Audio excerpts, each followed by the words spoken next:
Assalamu alaikum viewers. Hope you are all well. Today our lecture of mathematics 9th class exercise number 4.3 question number 2. आज के lecture के अंदर हम discuss करेंगे how to find the HCF by division method कि हम division method को use करते हुए कैसे एचसीएफ को फाइंड कर सकते हैं। ठीक है जी। एचसीएफ को फाइंड करने के मतलब बेसिकली दो तरीके होते हैं, एक फैक्टराइजेशन और दूसरा होता है डिवीजन मेथड। फैक्टराइजेशन हमने प्रीवियस क्वेश्चन लेक्चर में कर लिया था क्वेश्चन नंबर 1 के अंदर, और आज हम करेंगे डिवीजन मेथड। ठीक है, तो इंतहाई आसान क्वेश्चन है। जैसे डिवीजन से हमें साफ जाहिर हो रहा है डिवीजन का मतलब क्या होता है, डिवाइड करना। ठीक है जी, तो डिवाइड करेंगे हम इसको सिंपल और उसका आंसर फाइंड करेंगे। जो हमारे पास रिमाइंडर बचा करेगा वो हमारा क्या हुआ करेगा, इसका एचसीएफ हुआ करेगा। ये लास्ट में जो डिवाइडेड बचेगा। ठीक है, तो आइए अपने क्वेश्चन को स्टार्ट करते हैं।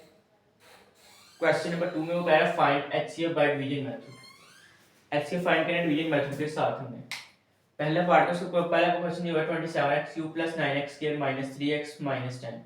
ठीक है जी, x क्यूब से लेकर कांस्टेंट टर्म तक एक रकम दी गई है, उसको डिवाइड इसमें करना है 3x - 2 पे। ठीक है, जो पहले वाली बड़ी वैल्यू होगी उसको अंदर रखना है और छोटी वाली वैल्यू को डिवाइड करना है। ठीक है जी, डिवाइड का हमेशा सूल ज़्यादातर ये होता है, बड़ी वैल्यू को अंदर रखते हैं और छोटी वैल्यू को डिवाइड करते हैं। इस सारी को अंदर रखेंगे, इस पर डिवाइड करेंगे। अब यहाँ पर देखिए जरा, यहाँ आ रहा है 27x³ + 9x² - 3x - 10। सबसे पहले हमें कहना है बाई को खत्म करने की कोशिश करनी है स्टेप बाय स्टेप। पहले स्टेप में हमारे पास यहाँ आ रहा है 27 और यहाँ हमारे पास बाई क्या आ रहा है 3 आ रहा है 3x। अब हम 3x को किसके साथ मल्टीप्लाई करवाएंगे, हमारे पास 27x³ बने। तो हमने देखा कि 9x² के साथ हमने 9x के ऊपर लिखा, 3x को 9x² से मल्टीप्लाई करवाएंगे, 9 3 या 27 और x को x के से कराएंगे x³ बनेगा। एक चीज़ होगी कि हमने देखना पहले रीजन हम किस तरीके से खत्म कर सकते हैं, इसको उससे मल्टीप्लाई करवाएं, किस नंबर से मल्टीप्लाई करवाएंगे हमारा जो है पहला डिजिट खत्म हो जाएगा। सेकंड स्टेप, अब जब आपने मल्टीप्लाई करवा दिया, आपने इसको इससे भी मल्टीप्लाई करवाना है, अपनी दूसरी वैल्यू को भी इससे करवाना है। अब इसको इससे कराएंगे हमारे पास आएगा -18x², क्योंकि दरमियान माइनस था, -18x² आ जाएगा। अब इसका सेकंड स्टेप हमारे पास क्या है, साइन को चेंज करना है। जब हमने मल्टीप्लाई करवा दिया, अब यहाँ पे जो साइन होगा उसको चेंज कर देना है। अगर प्लस है तो माइनस कर देना है, अगर माइनस है तो प्लस कर देना आपने। ठीक है, तो यहाँ पर 27x³ से 27x³ खत्म हो जाएगा, क्योंकि प्लस का तो प्लस का माइनस हो जाएगा।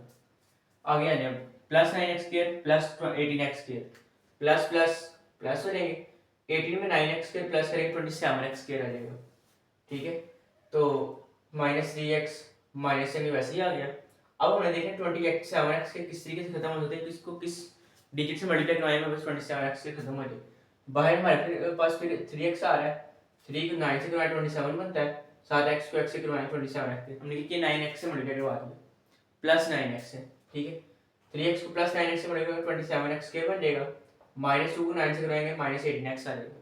फिर उसी तरह साइन चेंज करेंगे, प्लस और माइनस से खत्म हो जाएंगे, माइनस प्लस माइनस होंगे, 18 में से 3 निकालेंगे तो बचेगा +15, बड़ी वैल्यू का साइन आता है +15x आ जाएगा, और ये माइनस से वैसे ही आ गया। अब फिर हमारे पास 3x हमें क्या चाहिए, 15x चाहिए। हमने क्या किया 3x को 5 से करवाया, 3x 5 था 15x हो जाएगा, प्लस प्लस प्लस था, माइनस साइन चेंज हो गया, खत्म हो गया। अब -2 5 था, -10 आएगा, माइनस का साइन चेंज किया प्लस हो जाएगा, माइनस प्लस भी खत्म हो गया।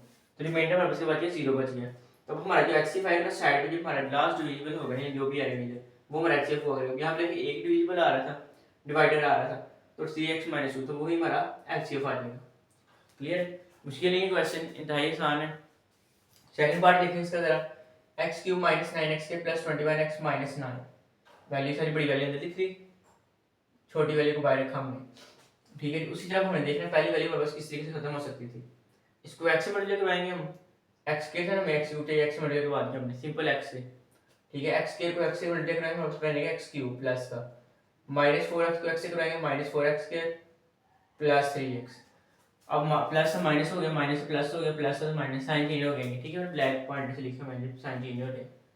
अब ये प्लस माइनस खत्म।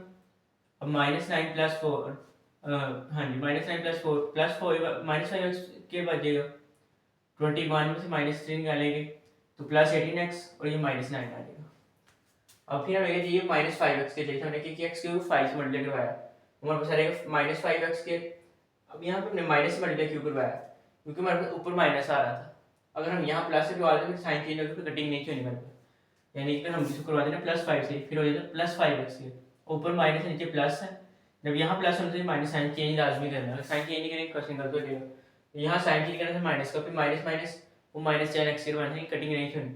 हमने देखा यहाँ भी हमारे पास क्या साइन आ रहा है, अगर यहाँ माइनस का साइन आ रहा है फिर आपने यहाँ भी माइनस लगाना है, अगर यहाँ प्लस का तो आपने यहाँ प्लस लगाना है। क्लियर है? तो देखिए जी, आप इसको करवाएंगे plus 5x square minus 20x आ जाएगा, माइनस माइनस प्लस 20x आ जाएगा, प्लस माइनस माइनस 15 आ जाएगा। फिर साइन चेंज किए ना कि ये खत्म हो जाएगा, 18 में से माइनस 20 किया तो माइनस 2x बच जाएगा, माइनस 9 में से प्लस 15 निकालेंगे तो हमारे पास प्लस 6 बच जाएगा। अब यहाँ पर देखें जरा, हमारे पास ये बड़ी रकम आ गई है, छोटी रकम आ गई है। अब इस सूरत में क्या करना है हमने, इस सूरत में सबसे पहले देखिए चीज़ कॉमन आ रही है तो कॉमन ले लेनी है आपने। कोई भी कांस्टेंट टर्म, कोई भी कांस्टेंट नंबर आपके पास कॉमन आ रहा है तो उसको कॉमन ले लेना है।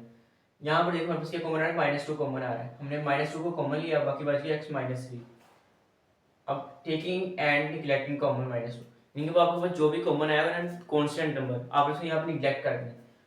डिविजिबल का ये सूल है, इसका रूल है कि जब भी हम कोई चीज़ को कॉमन लेते हैं उसको निगलेक्ट कर सकते हैं। ठीक है, हमने इसको निगलेक्ट कर दिया, बाकी मेरे पास बची है x-3।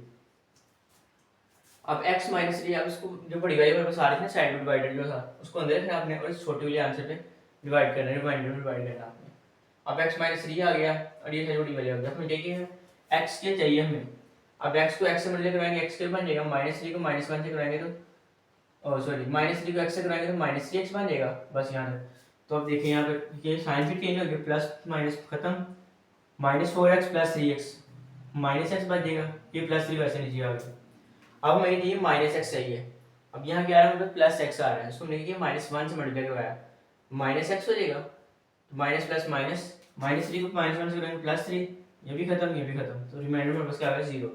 अब इसके एक्ससीएफ हमारे जो बना वो क्या बनना है, ये लास्ट वाले मेरे पास नंबर्स दो आए हैं, एक ये और एक ये मेरे पास एक्ससीएफ आ जाए, या हम इसको कह सकते हैं कि ये हमारा एक्ससीएफ जो आया था डिवाइडर था उसको हमने ब्रेक करके इसे फैक्टर बना दिया। ये क्लियर है जी? तो थर्ड पार्ट बिल्कुल सेम सेकंड पार्ट की तरह बहुत इजी है, वो मैंने नहीं करवाया, अगर आप कहेंगे तो मैं करवा दूंगा, कमेंट सेक्शन में कह सकते हैं सर क्वेश्चन करवा दें। तो अगर देखते हैं पार्ट नंबर 4, पार्ट नंबर 4 में कह रहा है 2x³ + 4x³ - 16x, और दो डिवाइडर दे दिए मुझे में। पहले में एक मिलता था, दो डिवाइडर आ गए, काम मुश्किल कुछ नहीं है, सेम उसी तरह ही है। करते हैं डिवाइडर्स को स्टार्ट, बड़ी वाली को अंदर रखना आपने, पहले वाली छोटी वाली को डिवाइड करना स्टार्ट कर देते हैं हम। ये मेरे पास आएगा 2x³ + 4x³ - 16x अंदर आएगा, और बाहर हमारे पास आएगा x³ - 4x। अब x³ - 4x है, इधर यहाँ 2x³ आ रहा है, तो किस चीज़ की कमी आ रही है, 2 की आ रही है, 2 से मल्टीप्लाई करवा रहे 2x³ बनेगा, -4x को 2 से करवाएंगे -8x आएगा। अब देखिए यहाँ 4x के इसके नीचे हमने 8x को नहीं लिखना, हमने x के नीचे x को लिखना है, x के नीचे x के को, और क्यूब वाली वैल्यू के नीचे क्यूब वाली वैल्यू को लिखना होता है।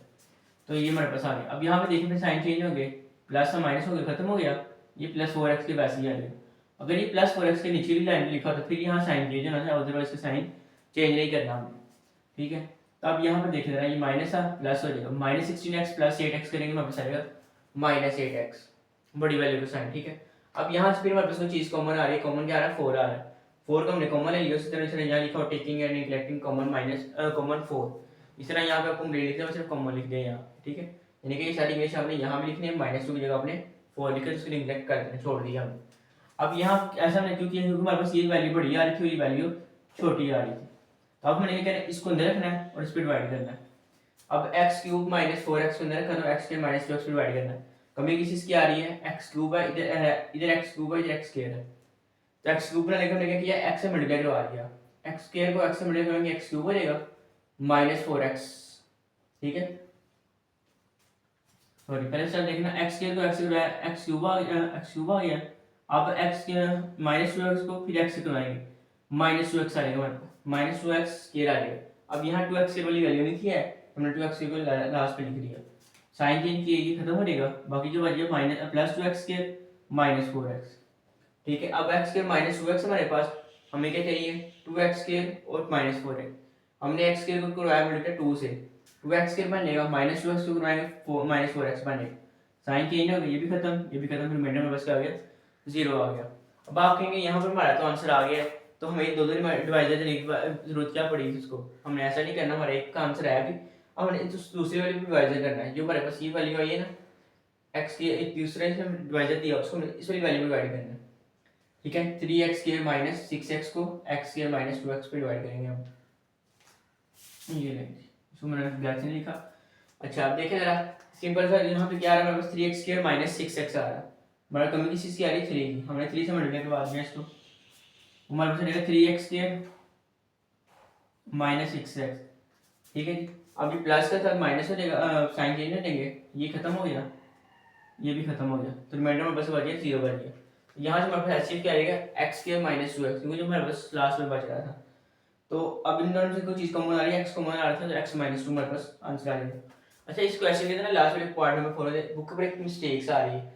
यहाँ पर माइनस लगाया हुआ बुक के ऊपर -4x, हमने यहाँ पे +4x के करना, बाकी सारा क्वेश्चन ठीक हो जाएगा। क्योंकि अगर हम माइनस से सोल्व करते हैं, हमारा एक क्वेश्चन सोल्व नहीं हो रहा और हमारा आंसर जो है वो बुक के मुताबिक नहीं आ रहा। इस वजह से आपने जब इस क्वेश्चन सोल्व करना है, यहाँ पे क्या करना, प्लस में करना।